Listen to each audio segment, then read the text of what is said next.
Continuing on with our look at the classified balance sheet out of Chapter 5, we've looked at current assets. Remember, current assets are those assets that we're going to use or spend or consume within a year, or the business's operating cycle if it's longer than a year, but for most businesses that's not true.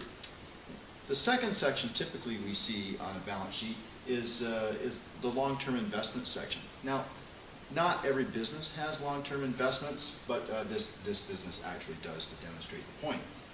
They have a receivable. Now, we had accounts receivable up here. We would hope to collect that in less than a year, hopefully in less than 30 days. It's pretty common. But this note receivable isn't actually due until March 31st, 2013, puts us a long way out in the future, at least as I'm standing here recording this video. You'll notice the balance sheet date is January 31st, 2011.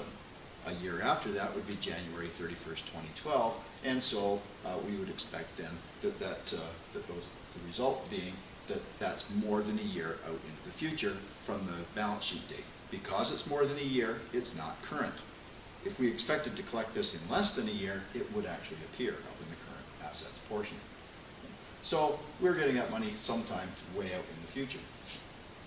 The other investment that was in there was land not currently used in operations. And I want to talk about that one compared to this land that appears in the next section, which is property, plant, and equipment. And almost every business has this section.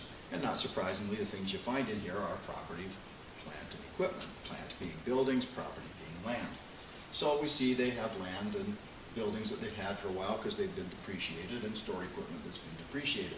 So, but these two lands are different.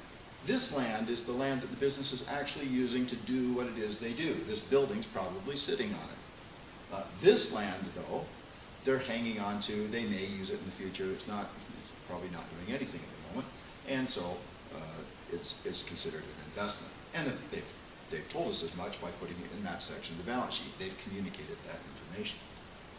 So this land is productive. It appears in amongst all our other assets. So in the last category, intangible assets, these are things, again, things we own, but their big characteristic is they don't have any physical characteristics. They don't exist in physical form.